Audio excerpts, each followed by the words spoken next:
What's up mga kaibigan? Kamusta? Muli akong nagbabalik, may ihahandog ako sa inyong isang napaka-intense na survival movie. Nagsisimula ang pelikula sa pamamagitan ng pagpapakita ng isang lalaki na nagising mula sa kanyang kawalan ng malay, na nagngangalang Jackson. Mukhang naaksidente lang siya. Agad siyang lumingon-lingon sa paligid, ngunit wala man lang sikat ng araw. Sa madaling salita, nakabaon na sa lupa ang kanyang sasakyan. Sinubukan niyang buksan ang pinto ng kanyang sasakyan, ngunit ang kanyang pagsisikap ay walang kabuluhan dahil nakaharang ang pinto. Galit na galit, sinubukan niyang tumawag sa 911, ngunit sa kasamaang palad, hindi kumukonekta ang signal ng kanyang cellphone. Pagkatapos ay sinubukan niyang maghanap ng frequency ng radyo, ngunit hindi rin ito nakita. Sinusubukan din niyang i-start ang makina ng sasakyan, pero nasira na ang sasakyan. Hindi nagtagal, may pagkabigla na naging dahilan para lumalim ang sasakyan. Iniisip niya kung may ganitong pagkabigla, sigurado siyang hindi siya nakabaon sa patag na lupa. Ni-record din niya ang kanyang sarili gamit ang kanyang cellphone bilang isang paraan ng impormasyon, kung sakaling hindi siya maligtas mamaya. Feeling pessimistic sa sitwasyon, hindi niya alam ang gagawin. Umaasa rin siya na malapit nang malaman ng rescue team ang insidenteng ito.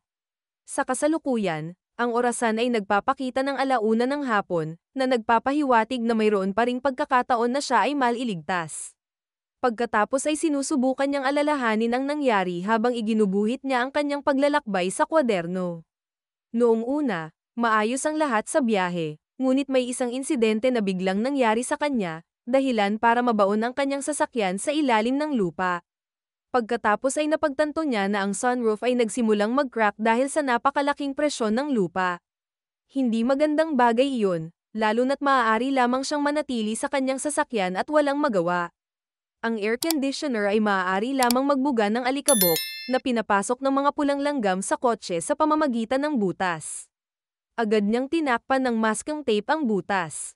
Lalo siyang nagpanik dahil hanggang ngayon ay wala pang senyales na siya ay maliligtas. Dahil sa panlulumo, nagpa siyang panoorin ang video sa kanyang cellphone. Ang kanyang kasintahang si Lori ay makikita sa video. Pagkatapos nito, balak niyang matulog habang tinitipid ang baterya ng kanyang cellphone. Long story short, nagising siya mula sa kanyang pagtulog at napagtanto niyang mag-aalas 9 na ng gabi. Halos 8 oras na siyang naghihintay sa ilalim ng lupa ngunit wala pa ring bakas ng tulong na darating para sa kanya. Si Jack, na nagsisimula ng malagutan ng hininga, ay nagsisikap na humanap ng butas para makahinga siya ng maluwag.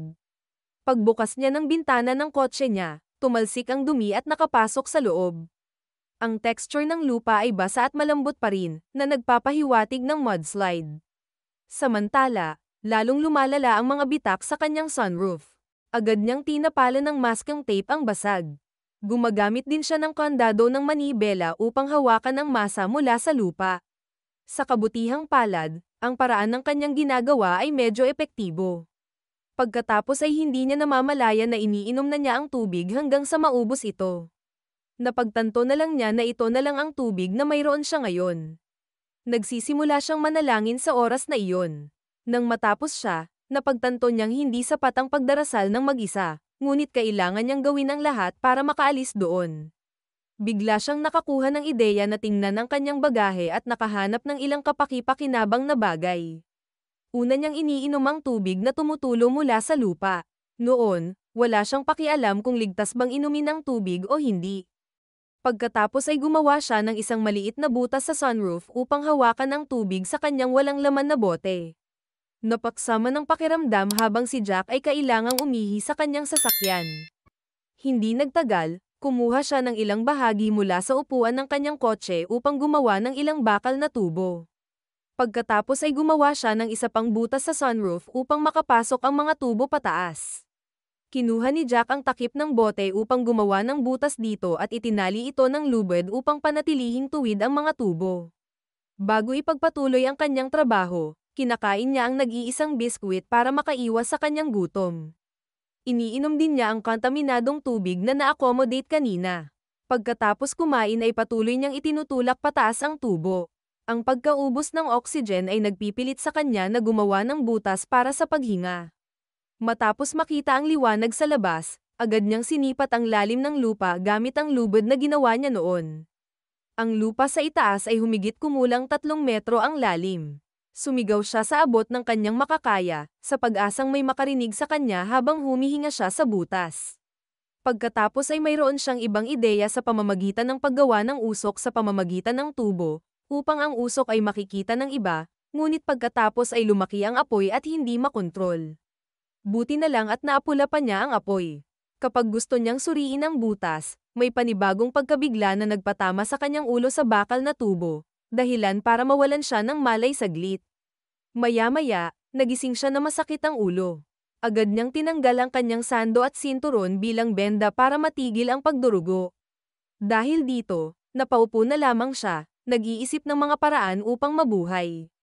Pagkalipas ng ilang oras, ang sugat ni Jack sa ulo ay may nakitang umaagos na nana, na nagpapahiwatig na ang sugat ay naimpeksyon. Biglang may isa pang pagkabigla na naging dahilan ng pagbagsak ng likod ng kanyang sasakyan.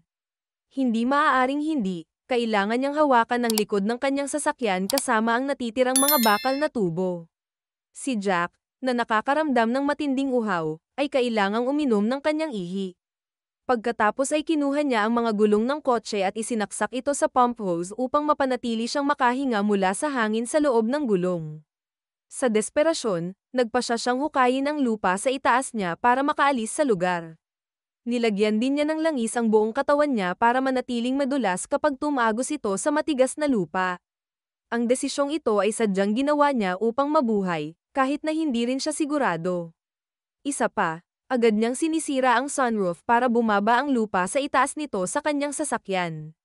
Habang bitbit ang mga gulong ng sasakyan para huminga, dahan-daang sinubukang hukayin ni Jack ang lupa.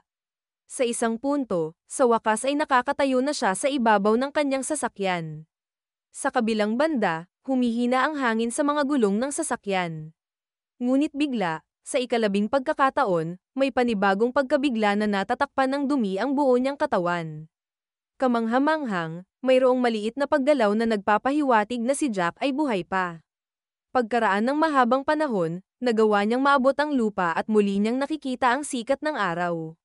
Sa huli, nakaligtas siya sa mudslide na ngayon lang niya naranasan. Mag-subscribe para sa higit pang mga video na tulad nito, at huwag kalimutan mag-like, comment, share at i-on ang notification bell para matulungan ang aming channel. Hanggang sa muli, salamat!